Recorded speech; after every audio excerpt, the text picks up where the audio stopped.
남지산 국매로 성공한 사례 9사례를 통해서 실전 능력 향상하는 거죠. 지난주에는 뭐 내가 이제 그 암지산 국매로 성공한 사례를 갖다가 17사례를 만들어 놨는데 그 중에 16강에서 6개 사례를 갖다가 선보였고 이번에는 9사례. 여러분이 이제 그 17사례를 갖다가 이제 우리가 이 공부하면 하고 있으면 그것이 중복돼서 다른 거 입찰 들어갈 때 공부가 많이 돼요. 어떤 사람은 또 그러더라고. 책에 쓸 때 왜 사례가 비슷비슷하냐, 이게.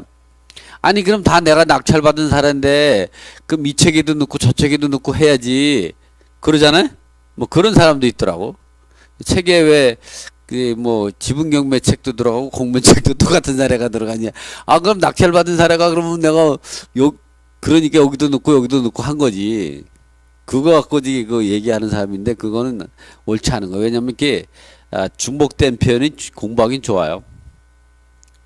자, 이번에 같은 경우는 이렇게 대항력 있는 임차인이 미배분금 인수할 때 양도시 취득가액으로 인정받은 이게 한 15년 정도 전에 낙찰받은 건데 이때 내가 한 책을 쓴 지가 한 7년 정도 되는데, 용돈이 좀 필요해서 내가 여길 갔죠. 근데 여기를 내가 얼마나 잘 나가는 사람이냐면, 아마 그때가 더 잘 나갔던 것 같아. 그때는 사람들이 꽉 찼고 막 이랬잖아? 지금은 사람이 많이 빠졌더라고. 그러니까 그만큼 옛날보다 내가 인기가 없는 것 같아. 이 물건을 보러 갈 때, 여기 서초동의 변호사가 친구가 서울대 법대 나와가지고, 난 또 서울대 법대 안 나온 사람이면 또 같이 안 어울려. 이상해. 명품 아니면 같이 안 놀아. 이런 얘기하면, 다른 대학 나온 사람이 섭할지 모르지만, 뭐 섭해도 할 수 없지, 어떻게 해. 이렇게, 이거 갈 때 그 친구가 이제 운전하고 갔거든? 변호사. 근데 걔가 이제 그런 거야. 어떤 거냐면, 이 물건이, 1층이란 말이야, 1층.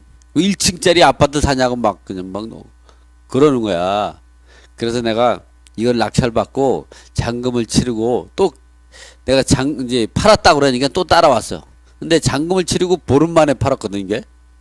그러니까 2월 20일 날 잔금을 치르고 3월 5일 날, 그러니까 2월 한 25일쯤에 계약을 하고 3월 5일 날 잔금 받아버렸어. 왜 그러냐면 그 1층을 놀이방 하려고. 그러니까 놀이방은 3월 5일날 개강을 해야 하기 때문에 3월 4일인가 3월 5일날 잔금 받은 거야.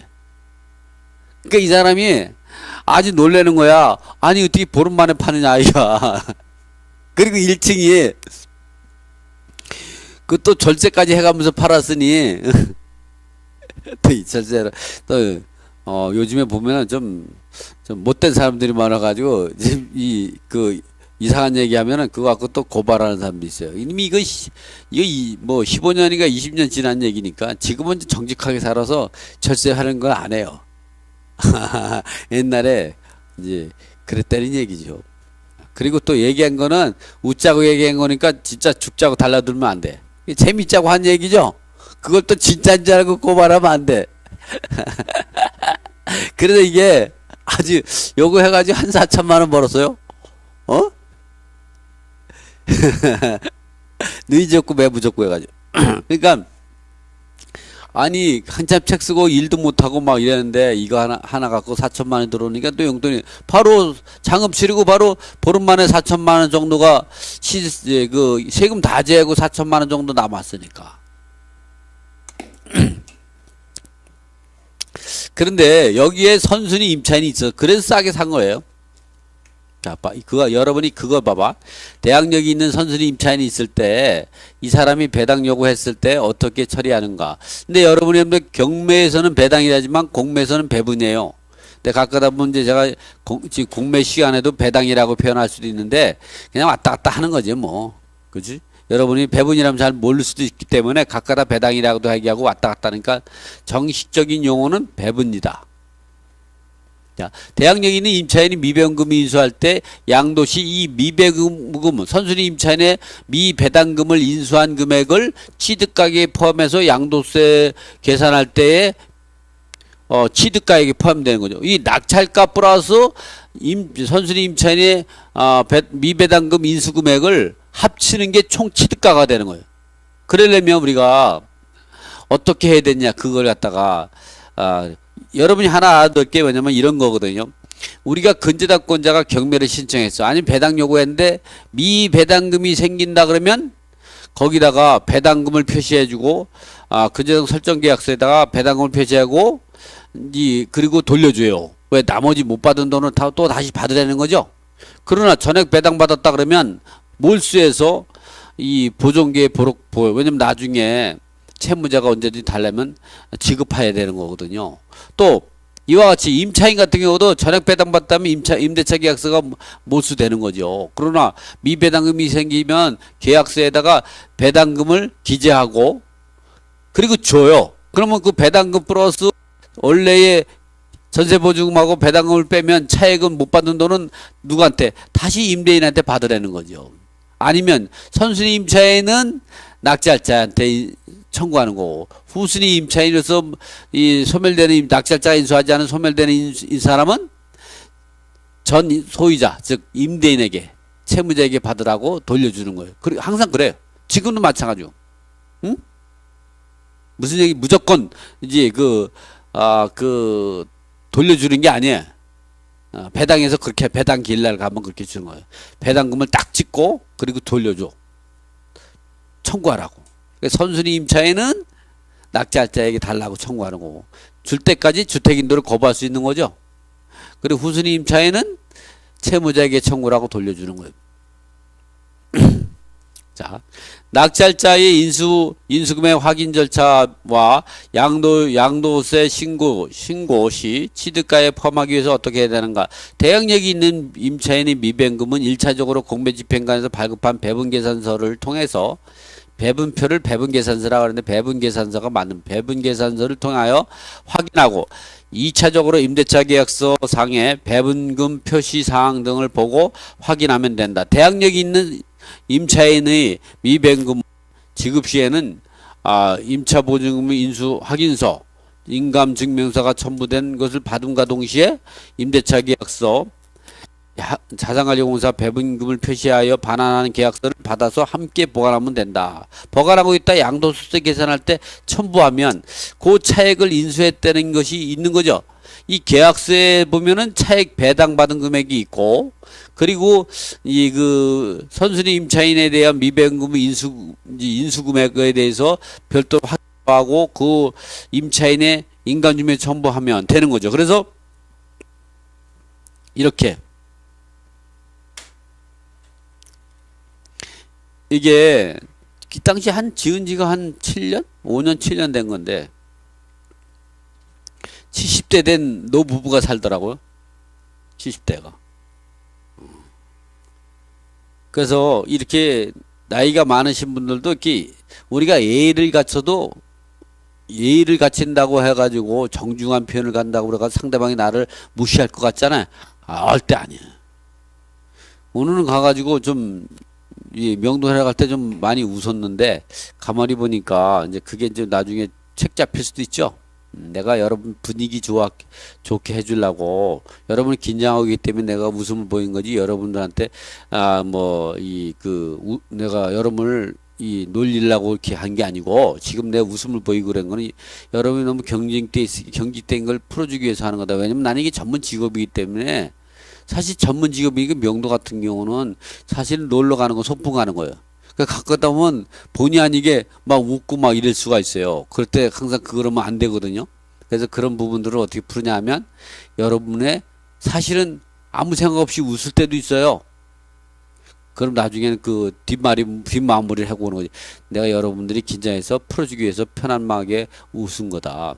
그래서 여러분 두 가지를 하면 안 된다. 하나는 오해하고 이제 나를 나쁜 사람을 생각하면 안 된다. 또 하나는 뭐냐면 내가 웃었다고 해서 여러분이 명도하는 거에 대해서 쉽게 생각하면 큰 오산이다. 여러분이 편하게 해주려고 한 거지, 편한 거랑 여러분을 강제 집행하고 그 드러내는 거랑은 전혀 다른 거다. 이게 꼭 해고 와. 그 마무리까지 다 해고 온 거죠. 놀다가 이 압박대로 와. 그럼 절대 아니래요. 그러니까 이 사람도 배당금을 한 5천만 원 배당 이익금이 있어요. 그 명도 확인서가 있어야 되기 때문에 자세히 가르쳐줬죠. 어떻게 가르쳤냐? 당신이 이제 그 나갈 때에는 배당금을 먼저 받아야 되는데 배당금 받을 수 없으니까 나한테 500만 원만 입금시켜 놓으면 내가 당신 이사 갈 때 지급할 때니까 서로 주고받는 거로 하면 되니까 이사 갈 때 먼저 명도 확인서를 받고 싶으면 500만 원을 예치해라. 이렇게 하는 거죠. 지금 인터넷 방송 듣는 분들은 무슨 얘기하는지 모를 거야 아마. 근데 그 얘기 지금 그 얘기 하는 시간이 아니니까 여기서 사람이 살다 보면 좀 궁금한 게 좀 있어야 돼요. 너무 많이 알면 안 돼. 그래서 여기 있는 거예요. 그래서 이게 이제 이렇게 이 물건을 3억 2천 정도 되는 걸 갖다가 1억 9,200에 1억 9,200까지 떨어졌는데 2억 600이죠. 근데 이게 사실은 감정가가 이때는 왜냐면 시세가 떨어지는 시세고 부동산 경기가 좀 안 좋을 때였어요. 그래가지고, 왜냐면 부동산 경기가 2006년 11월 달부터 이 하향 곡선으로 내려갔거든요. 그러니까 이때 되면 2년이 지났기 때문에 경기가 좀 안 좋았어요. 그래서 이 감정가가 시세보다 높은 거예요. 그래서 이게 보니까 한 2억 8천 정도에 2억 8천 정도 2억 한 6, 7천 뭐 이렇게 되겠더라고. 이렇게 거래가 되겠더라고. 그래가지고 그래도 2억 6백이 왜 낙찰됐냐면 매각이 됐냐면 여기 선순위 임차인이 있어요. 1억 천인데 이 사람이 이제 이거 이에 세금이 꽤 많아요. 이렇게 여기 세금 보면 고양세무서에도 보면 양도소득세가 3,700이고 또 부가세가 5,700인데 이 사람의 이 법정기일은 2006년 5월 30일이죠.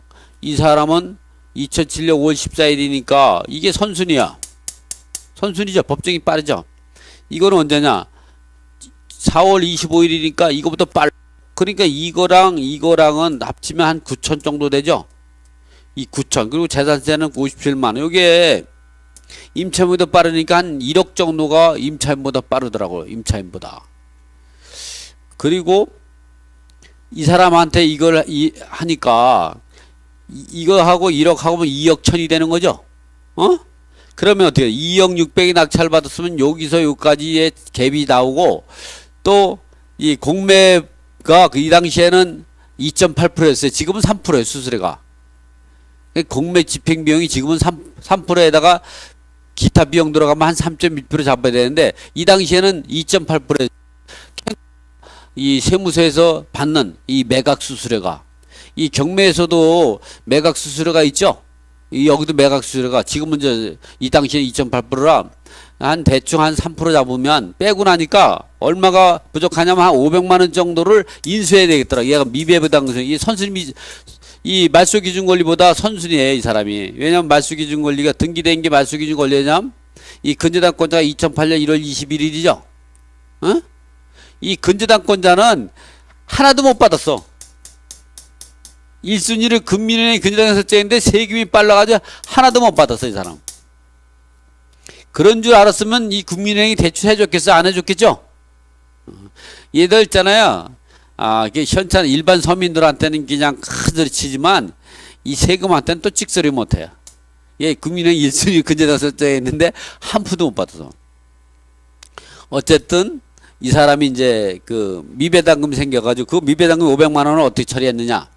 다른 거 볼 거 없고 이렇게 단독으로 낙찰받았죠. 단독으로. 나는 공매로 하면서 단독으로 낙찰받은 게 너무 많아가지고 단독으로 낙찰받으면 다른 사람도 낙찰받으면 어떻게 했어요?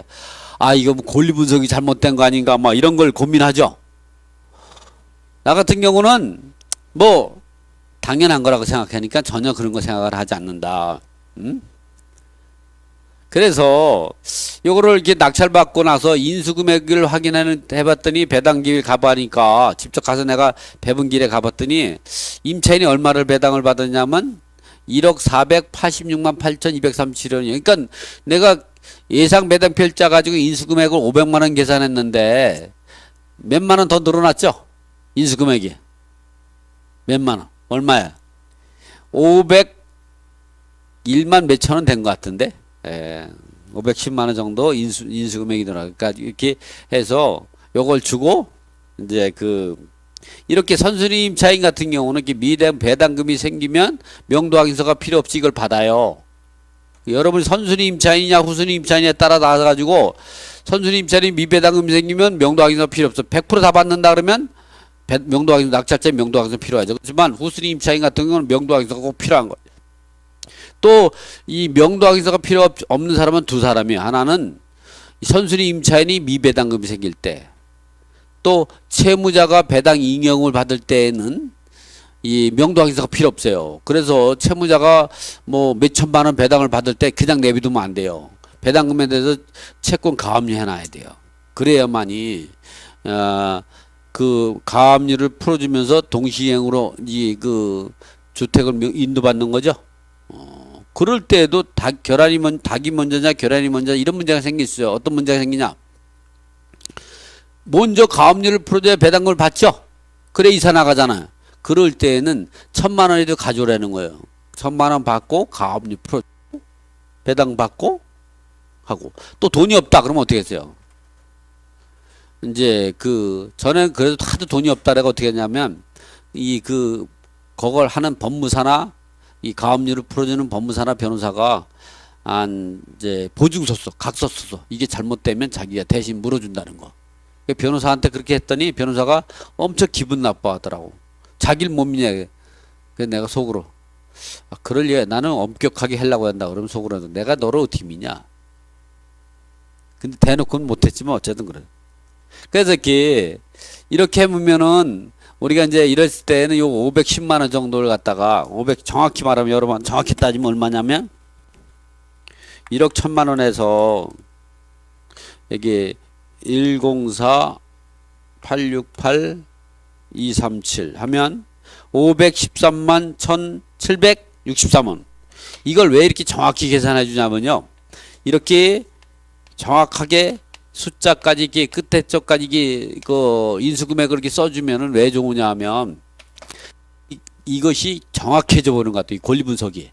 여러분 이거 같은데 뭐 인수금액 500입니다. 이렇게 얘기하잖아요. 그러면 그 말투 갖고 여러분한테 컨설팅을 의뢰하는 사람들이라든가 이 주변의 사람들이 저 사람은 저거 신뢰성이 없어. 근데 이렇게 끝점까지 3원까지 얘기해 주잖아. 저 사람은 정확한 거구나. 저 사람은 이렇게 신뢰성이 가는 거라. 그 여러분이 할 때는 이렇게 항상 정확하게. 요 513만 요걸 갖다가 어떻게 했냐? 이 계약서도 이걸 주면서 그냥 주는 게 아니라 이렇게 확인서를 받아야 돼요. 이렇게 보증금 인수 확인서를 하지. 임차인 주소 매수자 선순위 임차인 누구 미배분 513만 1,763원의 지급에 관한 건, 상기 임차인이 자산관리금 배분금 이것을 배분받고 미배분은 요 금액에 총 1억 1,000에서 요걸 빼고 요 금액을 상기 매수자가 인수함으로써 지급하였음을 확인합니다. 그리고 여기다가 확인용 인감증명서를 철첨해서 요거랑 똑같이 하고 요거랑 임대차 계약서 2개 회수하면 되는 거예요. 회수하면. 그리고 영수증도 받아놓으면 더 좋죠. 요거 있으면 이게 영수증이죠 뭐. 그게 반드시 입금시킬 때는 이 사람 계좌로 이체시켜야 돼요. 다른 사람 통장 주면 안 돼요. 이 수표나 이런 거 받으면 해도 되지만 그 나중에 몇 년 지나서 세무서에서 확인해 달라 그러면 머리 아파요. 근데 통장 계좌 이체한 건 뭐 그냥 바로 나오죠. 반드시 계좌 임차인 계좌로 넣어야 수표로 하지 말고. 현금 주면 안 돼. 이렇게 하는 거예요. 그러니까 요거 하고 요거 확인용 인감증명서하고 이 계약서 하면 끝이야. 그리고 양도소득 때 계산할 때 이거 인감증명 첨부된 거 복사본하고 요거 이 복사본하고 이렇게 2개 첨부하면 되죠. 그리고 계약서도 하나 4번위로 복사해서 같이 첨부해 주면 찍소리 안 해. 세무서 애들이 찍소리 안 해. 이렇게 하는 거예요. 할 수 있죠?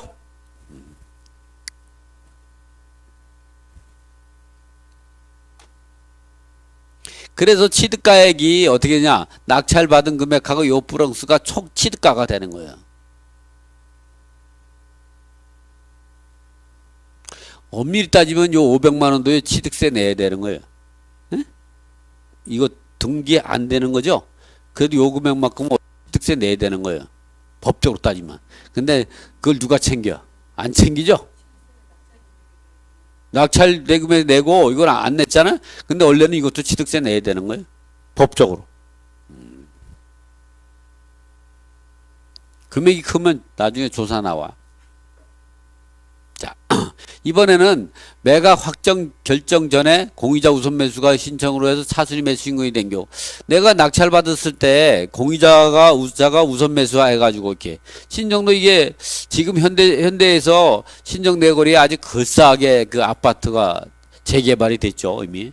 근데 요걸 때는 재개발되기 전인데 이렇게 그 일부 지분이 그 나왔을 때 공의자 우선 매수가 들어와 가지고 이렇게 공유자가 우선 매수가 들어오면 어떻게 되냐면은 그 낙찰자를 공매에서는 뭐라 그러냐면, 이 경매에서는 낙찰자를 뭐라 하냐면 최고가 매수 신고인. 공매에서는 용어를 좀 알 필요 있어. 공매는 최고액 입찰자. 이렇게. 그래가지고, 이 공의자 우선 매수가 들어오면요, 공의자 우선 매수가 들어오면 이 최고액 입찰자가 어떤 신분으로 바뀌느냐. 이 공의자 우선 매수는 언제 하냐면은, 공의자 우선 매수는 낙찰자가 결정이 되고 나서, 최고액 입찰자가 결정이 되고 나서, 이제 목요일날 최고액 입찰자를 결정하죠. 그리고 지금은 이제 이때는 뭐 금요일날 했지만 지금은 이제 월요일 10시 정각에 매각 결정을 하죠. 그 매각하기 결정 전까지 공의자 우선 매수를 할 수가 있어요. 그러면 이 최고액 입찰자가 어떻게 되면 차순위 매수 신고인이 되는 거예요. 차순위 매수 신고인으로 자동이 돼요. 그리고 공의자 우선 매수 신청한 사람이 최고액 입찰자가 되는 거죠. 매수인이 되는 거죠, 매수인. 이렇게. 낙찰자가 되는 거예요. 그래서 이런 경우, 그래서 이럴 때는 어떻게 하냐.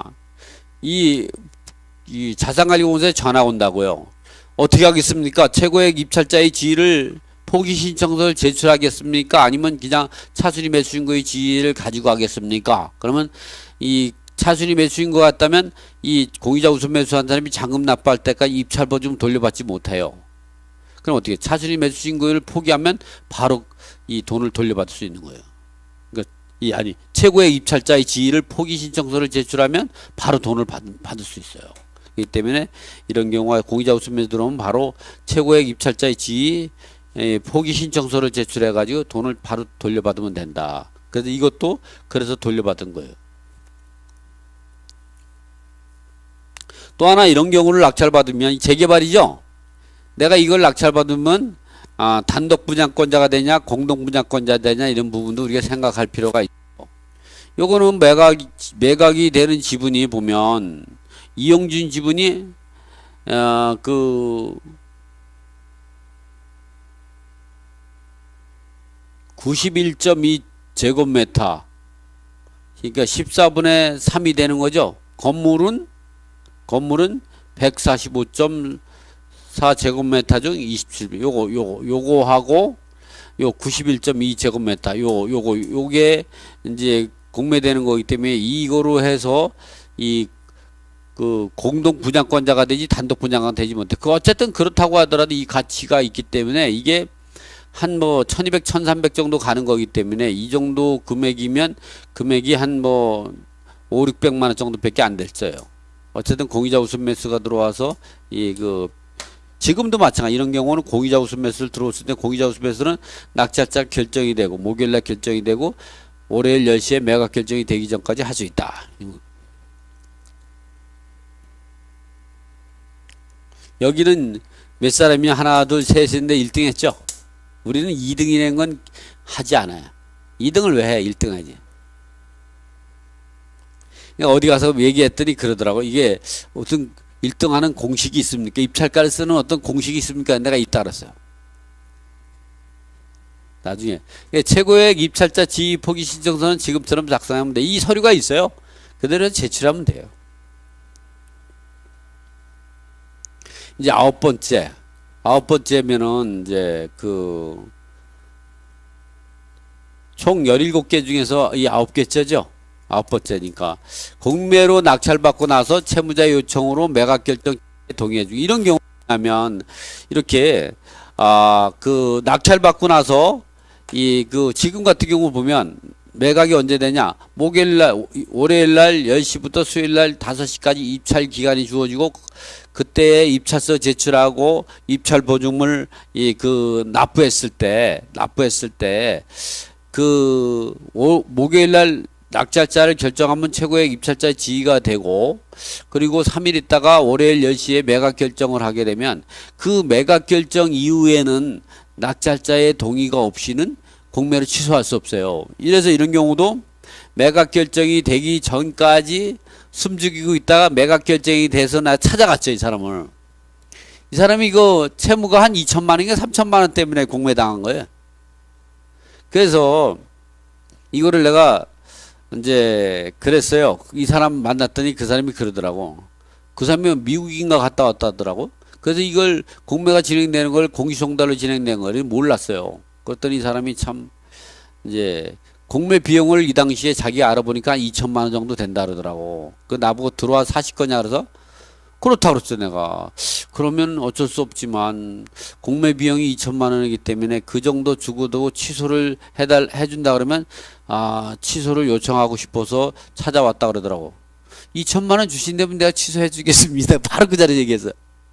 이 상대방이 뭐는지 알아요? 좀 깎아주면 안 되겠냐. 1,500만 원 해달라는 거야. 그건 안 되니까 서로 이 반반합시다 해가지고 1,700만 원에 합의를 했어. 1,800만 원. 200만 원 가지고. 그래서 그 다음날 돈 들고 왔더라고요. 근데 여성분, 이 목동 이게 그 11단지거든요. 여성분 둘이, 목동에 있는 여성분들 둘하고 그 남자하고 셋이 왔더라고. 와가지고 뭐랬냐면, 여성분 둘이서 뭐랬는지 알아요? 깎아주세요 해가지고 또 100만 원 또 깎아줬어. 그 1,700 받았던 거예요. 그리고, 이게 여러분들 이게 금액이 작은 물건이 있다 그러면 이게 낙찰받고 매각 결정 때까지 승인중이 있다가 매각 결정이 되고 그러면 돈 받고 취소해 주면 돼요.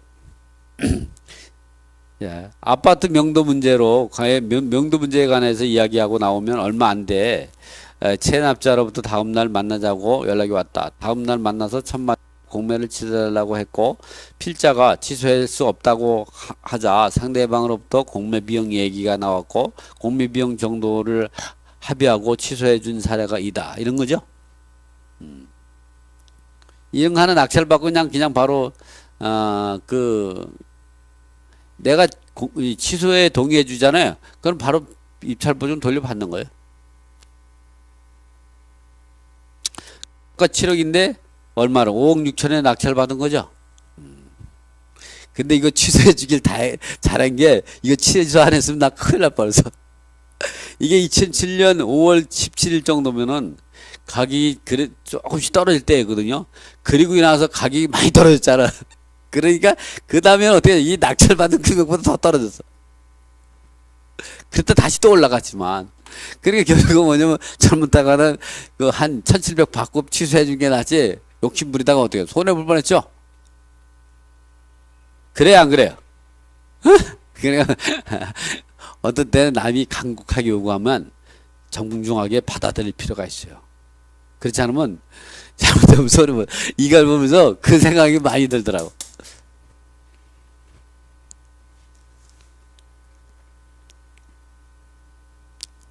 이거는 단독으로 낙찰받았죠?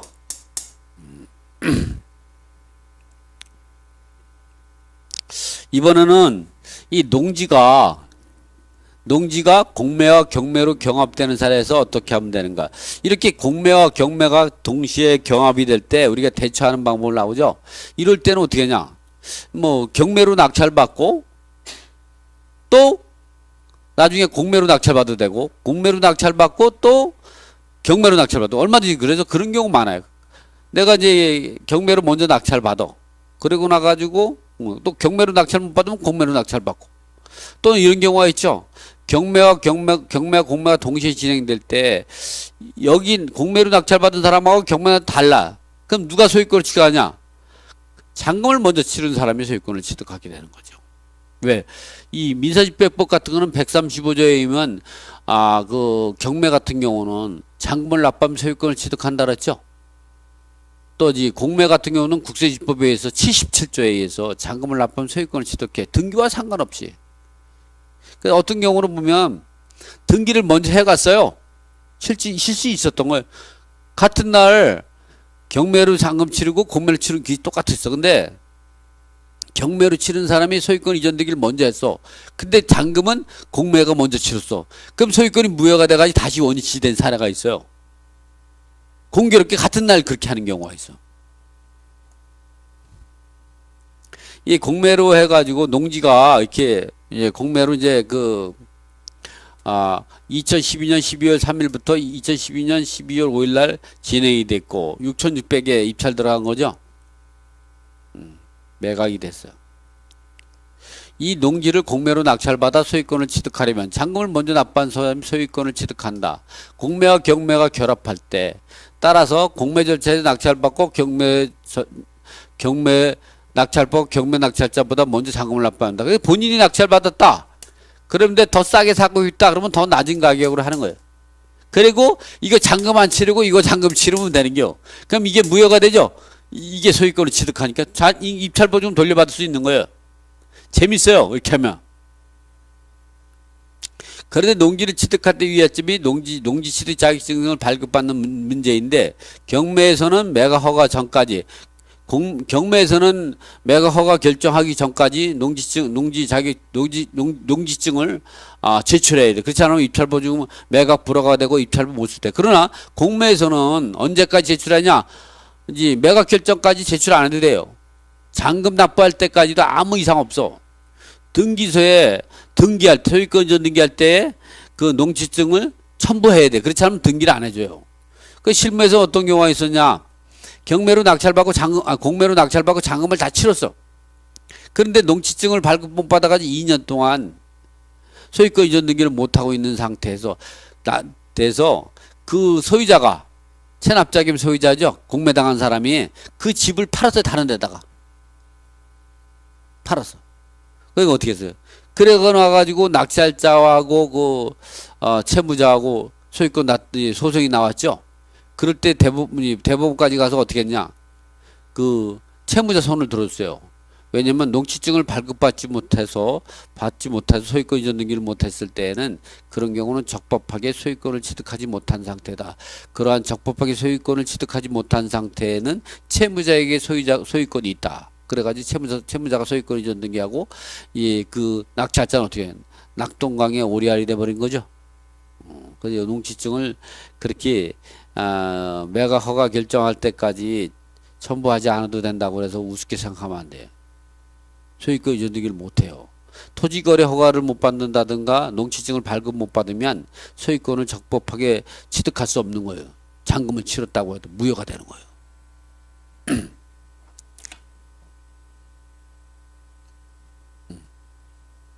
잔금을 납부하고 농지증을 발급하지 못한 상태에서 체납자의 매매행위. 이게 지금 그거죠. 지금 이 대법 2000-65147이 지금 말한 거예요. 공매 절차에 농지를 매수하고 대금을 완납한 매수인이 농지취득 자격증명을 발급받지 못한 이상 여전히 소유권을 취득하지 못한 상태에 있었으므로 공매 대상 농지의 원소유자가 그 농지에 관한 권을 취득할 소유자라고 할 것이며 원소유자가 체납액을 납부한 후 제3자에게 농지를 매도함으로써 그로 인해서 제3자 앞으로 격려된 소유권 전 등기는 권리가 없는 사람이 부동산을 파는 거와 무효의 등기라고 할 수 없다. 이렇게 된 거죠. 이번에는 농지가 또 경매 들어간 거예요. 이렇게 농지와 경매가 들어갔을 때는 지금처럼 이렇게 하면 된다.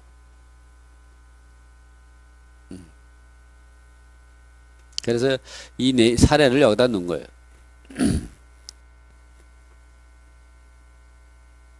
자, 이번에는 뭐냐면, 이번에는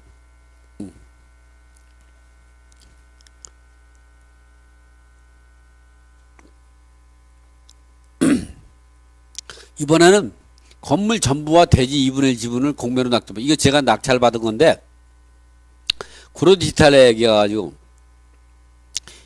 이 건물이 옛날에 그 세상에 이런 일이 나와 있을 때 나왔던 물집이더라고요. 여기 왜냐면 옛날에 왜냐면 기억날지 모르지만 몇 년 전에 왜 이 강아지 많이 키우고 있는 지하방에서 강아지 많이 키우던데 이 여성분 있죠? 그 집이 이 집이더라고. 이 집에 다가구 주택인데 이게 준공업지역이에요. 그래가지고 이 땅은 2분의 1, 건물은 전체. 이거 낙찰받은 거야. 예, 시세가 한 1,700 정도 가는데 감정가가 한 1,330밖에 안 되더라고. 그래서 20% 떨어진 1,166만 6천 원에 낙찰받아가지고 다시 내가 이 집 수리까지 했었거든요. 나한테 땅 2분의 1. 그럼 건설업자가 이 사기로까지 다 돼 있었는데 이 땅 2분의 1 가지고 있고 또 이 건물 전에 가지고 있던 채무자 등이 왜 이걸 땅이 이게 그 공매가 이렇게 A라는 사람이 2분의 1, 건물은 A가 전체를 가지고 있고 이 A가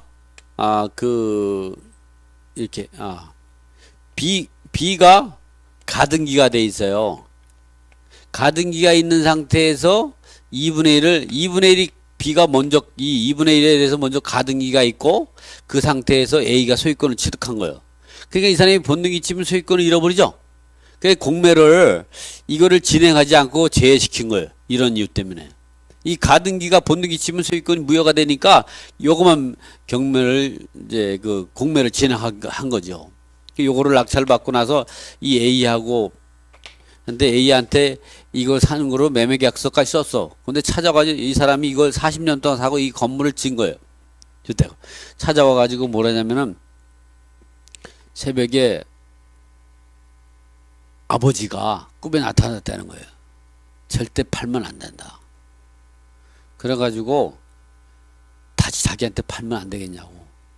그래서 내가 또 이 속이 좁죠. 속이 좋다고. 좁다는 게 아니라 내 속이 넓다고 또 팔았죠. 그래가지고 덤으로 절세까지 하게 해주더라고. 절세하는 방법까지 가르쳐 주더라고. 나이가 85세 정도 되신 분이에요. 어쨌든 그래서 이것도 이렇게 여러분들 이렇게 땅 2분의 1 건물 전체 이렇게 나오면은 이렇게 낙찰 받으면 좋아요. 요 사람이 이 건물이 법정 사건 없으면 건물 철거성 할 것 같죠? 그거 쉬운 게 아니에요. 그렇다면 어떻게 여러분은 이렇게 공유물분할 수정을 먼저 해버리면 돼요. 그렇게 사버리면 돼요.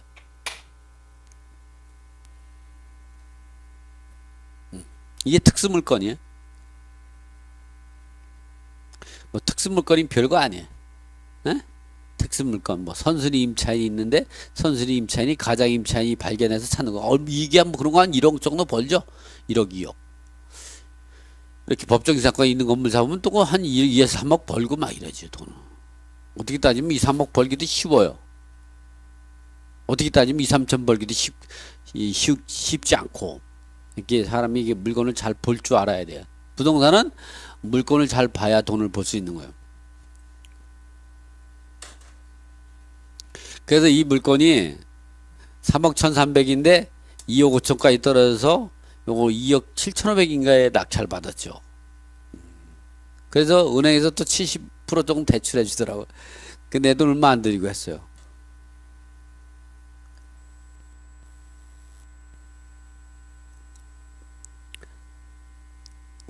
그래서 그 내용은 잘 써놨네. 어떻게 보면 이것도 단독이요. 그랬더니 왜냐면 한 번 더 떨어지면 자기가 낙찰 받으려고 했는데 이건 공유자 우선면서 할 수 없는 거예요?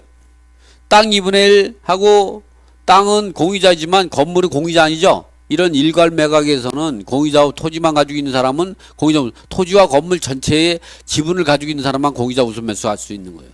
그래서 못해요. 그래서 이 사람은 한 번 더 떨어지면 자기가 낙찰 받으려고 했는데 그냥 그걸 왜 성급하게 먼저 낙찰 받아가지고 했냐면 아니 이 상태에도 이 수익이 1,166만 원이면 1,700과 1,166만 원이면 엄청 싸게 사는 건데 더 기다리면 어떻게 했어요? 구름대처럼 몰려오죠. 한 번은 상동에서 아파트를 42평을 갖다가 이제 낙찰받았더니, 싸게 낙찰받았더니, 그 소유자가 그 삼성 그 화재에 다니는데 그 공과금을 못 내가지고 그런 거니까 좀 봐달라고 하도 사장해서 내가 500만 원 받고 취소해 줬거든요. 그랬더니 또 공매 들어갔어. 그래서 내가 또 들어갔거든요. 처음에는 단독이었는데 그 다음에는 3등 했다, 3등. 그냥 나나 잘 먹고 살게 하지. 어차피 뺏길 걸 갖다가. 그러니까 여기저기서 돈 뺏기고, 아이고, 돈 뺏기고 그게 왜 그렇게 하는지 몰라요.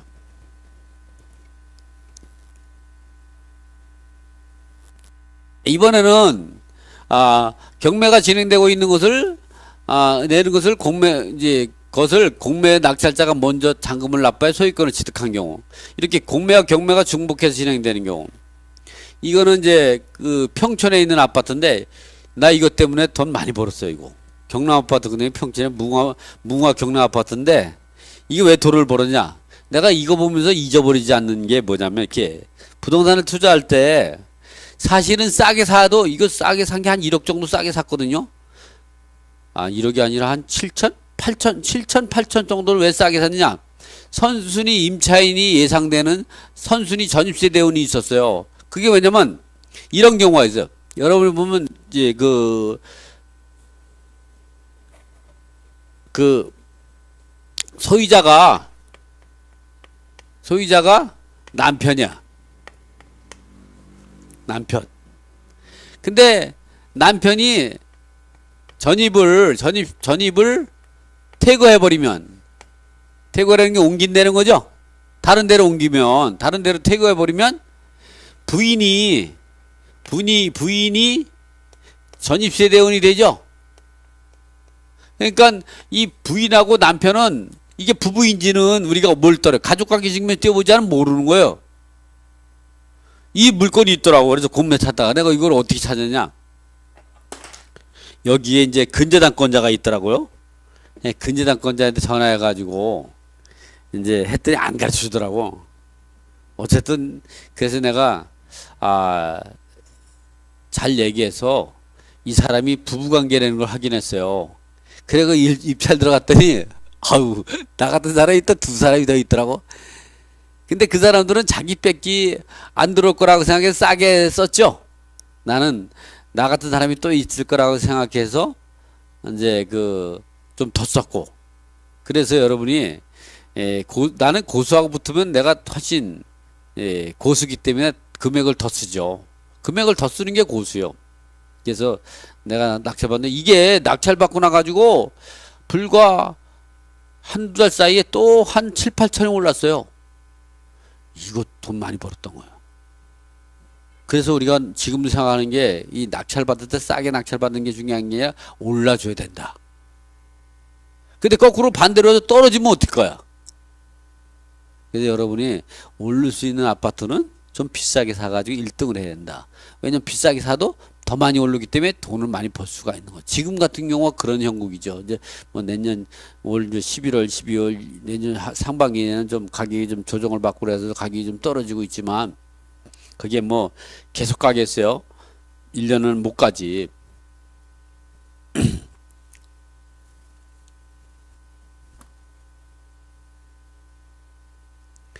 그래서 이것도 참으로 이익을 많이 봤던 거죠. 참, 이거 갖고 내가 여기에 있는 근저당권자한테 물어가지고 확인하고 들어갔는데, 나 같은 사람이 세 사람 있어요. 여러분 이런 거 있다 그러면 이게 왜 최순애시로 전입신고돼 있잖아요. 이 근저당보다 선순위죠. 근데 이 근저당권자한테 가르쳐주면 안 가르쳐줘요. 안 가르쳐줘. 근데 이게 배우자가 퇴거를 해버렸으니까 이 사람이 임차인처럼 돼버린겨. 그러니까 이거를 웬만하면 못 들어가죠. 그래서 어떻게 확인하고 들어가야지. 그냥 무대포로 들어가면 안 되죠. 여러분 이런 경우가 있을 때 이게 부분가 아닌가를 확인해야 돼.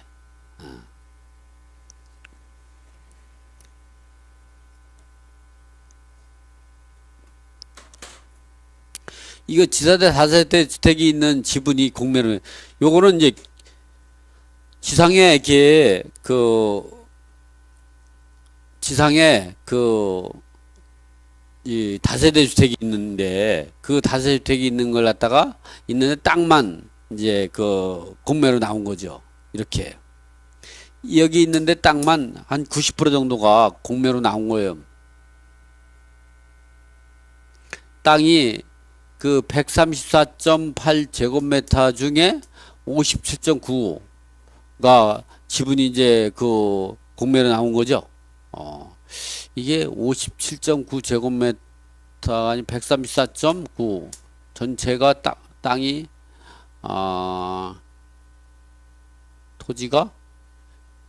토지 면적이 이게 보면 좀 토지 면적의 전체가 134.8제곱미터인데 토지 면적이 85.37만 공매가 진행이 된 거죠. 요건 표시가 좀 잘못됐네. 그래가지고 85%니까 거의 다 매각이 된 거죠. 15% 제한 거. 그래서 이거를 감정가 4억 1,700 정도 되는데 얼마나 2억 1,000 절반 가격이 낙찰받아가지고 이걸 어떻게 팔았냐? 건물 소유자들에게 이 감정가로 팔았어요. 그래서 바로 팔았어 바로. 그래가지고 2억 벌었죠. 이런 경우 이게 특수물건이라고 생각하잖아요. 이 특수물건이죠. 특수물건이 더 쉬워요. 여러분 아파트 사는 것보다 이렇게 법정지상권이나 이런 거에 훨씬 빨리 체결돼요. 대부분이 그러더라고. 그러니까 내가 특수물건에 대해서 많이 권리 분석해주고 입찰 들어간 제자들이 있는데 이 친구들 보면 나중에 내가 소장 쓰고 막 이렇게 하려고 그러면요 소장까지 가지도 않아요. 그 내가 못 살지. 왜냐면 좀 해결이 잘 안 되고 그래야 내가 좀 더 먹을 게 많죠. 일거리가 없는 거야. 해결이 빨라. 근데 그 사람들은 왜 그러냐면 그렇게 낙찰받고 해결이 잘 됐다면 다시 또 용돈을 가지고 와야 돼. 왜 그러냐면 그게 뒤에 백그라운드가 있으니까 자기가 편안하게 해서 여러분 생각해봐요.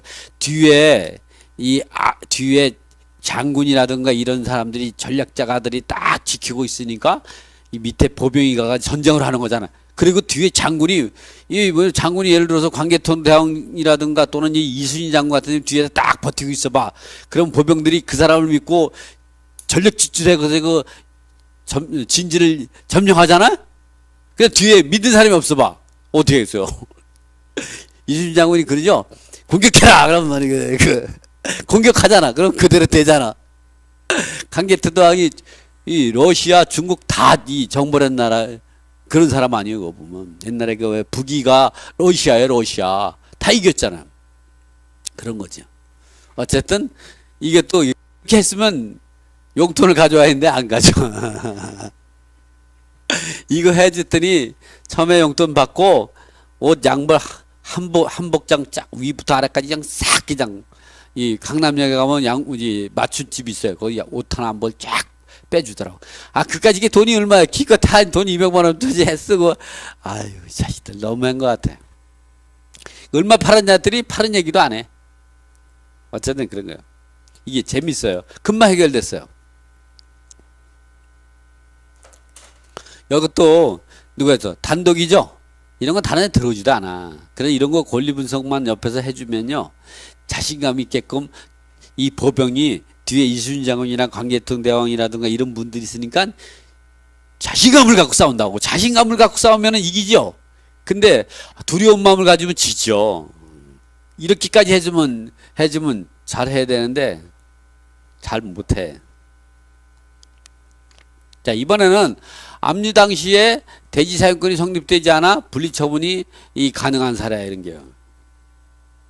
이런 경우로 보면 시간이 없으니까 제가 빨리 하겠습니다. 성산동 같은 경우는 낙찰받았어요. 낙찰받았는데 집합 건물 같은 경우는 집합 건물 같은 경우는 이게 구분 소유권이 집합 건물이 완성이 되면 집합 건물로 완성이 되는 거는 각 구분 소유자별로 건물이 이 칸막이에 지어지면 그러니까 주벽과 4개의 기둥과 주벽과 지붕이 있으면 이러면 집합 건물이 완성이 됐다 그래요. 이런 경우를 다른 말로 뭐냐면 구분 소유권 성립 시점이라고 하죠. 이 이전에 설정된 토지별도 등기, 뭐 근저당이나 가압류, 압류, 이 가등기 등에 의해서 이 분리처분되면 집합건물법이 적용을 받지 않아. 집합건물법, 집합건물법 제 20조에 보면 이 건물과 대지사용권을 분리처분할 수 없다 나오죠. 그러나 이 집합건물법 적용을 받지 않는다 이게 전에. 근데 그래서 이런 경우는 그 분리처분 금지에 해당되지 않아서 이 낙찰을 받았는데, 그리고 나가지고 건물이 나대지 상태 설정된 거에 의해서 건물이 법정 소유만 건물 철거성 들어가가지고 이 철거를 판결을 받았어요. 근데 어떻게 집행관한테서 철거를 판결받으면 건물을 철거하려면 어떻게 하냐? 집행문을 부여받아야 돼요. 근데 서울중앙법원에서 어떻게 하냐? 집행문 부여를 안 해줬어. 집행문 부여를 누가 하느냐? 사법연수원에서 나와가지고 얼마 안 된 사람이 집행문 부여해주는데 이 대법원에서까지 철거 판결을 해준 걸 안 해준 게 이걸 어떻게 하느냐 이게야. 거기 사람들이 많고 그런데 안 해준 당연히 안 되는 거예요. 어떻게 철거해? 그래서 못해가지고 또다시 경매가 나온 거 이게. 또다시 경매 나오고 공매가 나오고 그래가지고 이거 낙찰받은 사람 손해 많이 봤어요. 실제. 그래서 또다시 공매로 공매로 낙찰받 안 돼가지고 또다시 경매로 나오는 거죠. 이 경매가 진행되면 누가 또 낙찰 받아 이렇게. 여러분 같은 사람이 또 낙찰 받죠? 어? 왜? 싸니까. 그 어디에? 이걸 해결을 어떻게 해? 못하는 거죠? 여러분 같은 사람이 꼭 있어. 자, 이번에는 시간이 52분 됐기 때문에 빨리 해야 돼. 집합건물의 대지 일부 지분을 낙찰받았으나 무효가 된 경우. 이거는 뭐냐면 이렇게 여기서 보면 잘 돼. 이게 구분소유권 성립된 이후에 토지 세금, 보통 세금 압류가 많아요. 세금 압류는 무조건 압류하니까 이 구분소유권이 구분소유권 성립이 돼가지고 집합건물이 완성이 돼가지고 집합건법 적용 제20조에 적용을 받아가지고 구분소유권 성립점하고 대지사유권 성립점이 성립돼서 이후에 이렇게 토지별도 등기다. 이게 무효가 되는데 이 무효를 원인으로 해서 공매가 진행됐는데 그것도 모르고 낙찰받은 거야. 여러분 같은 분들이죠. 그래가지고 공매 낙찰자들이 다음과 같이 토지 사용료를 통해서 건물 소유자에게 했더니 건물 소유자가 연대해서 어떻게 했냐? 이거는 구분소유권이 성립되고 나가지고 집합건물법 제20조에 의해서 분리처분 금지에 해당되기 때문에 이거 무효다고 그래가지고 이 낙찰자가 패소했어요. 그러니까 이 낙찰받을 때 굉장히 기분 좋겠죠. 건물 전체에 대해 부당이득을 청구해야 되는데 했으니 얼마나 기분 좋겠어요. 그럼 무효가 됐죠. 그런 거예요.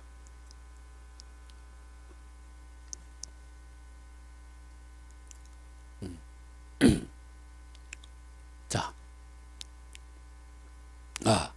예.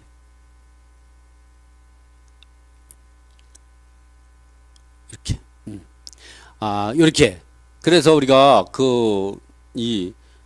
이게 총 그러면은 이제 이렇게 하면은 9사례가 되는 거예요. 그렇죠? 저 6개니까 9사례가 맞네, 이렇게. 그래서 여러분이 이렇게, 집합 건물 같은 경우는 추가로 하면 마지막으로 설명을 드리면 이렇게, 이 집합 건물이 완전히 보존 등기가 되는 게 아니라 각 1호 라인, 2호 라인, 3호 라인, 4호 라인 별로 또 각 구분호수별로 501호, 501호 별로 이 칸막이가 다 쳐졌으면 이럴 때 딱 들어가 보면 아무것도 없어. 대문도 없고 아무것도 없어. 안에 들어가면 방도 안 만들어서 횡강당이야. 근데 각 501호에 대한 호수는 딱 책정이 돼 있죠. 벽이 딱 이 지벽이 있고 이런 경우를 우리가 이런 완성이 되고 나서 완공이 돼 가지고 입주하려면 어떻게 하면 거의 6개월에서 1년 또 걸려요. 왜냐면 안에 다시 전기도 끌어와야지, 수도도 끌어와야지, 방도 다시 만들어야죠. 창문도 만들어야지, 도배도 해야지, 이런 것 때문에 시간이 많이 걸리는 거죠. 그래서 이런 경우를 이전에 구분소유권이 성립되기 전에 집합건물이 완성이 되는 걸 갖다 구분소유권 성립되는 시점이죠. 이전에 토지별도 등기에 의해서는 분리처분이 가능하지만 이후에는 무효가 된다. 그래서 이 사례같이 무효가 돼가지고 낙찰자가 손해보게 된다. 이런 경우가 있다는 여러분 이런 것들 조심해야 된다. 이번 강의는 55분이 됐네요. 이거로 마치겠습니다. 수고하셨습니다.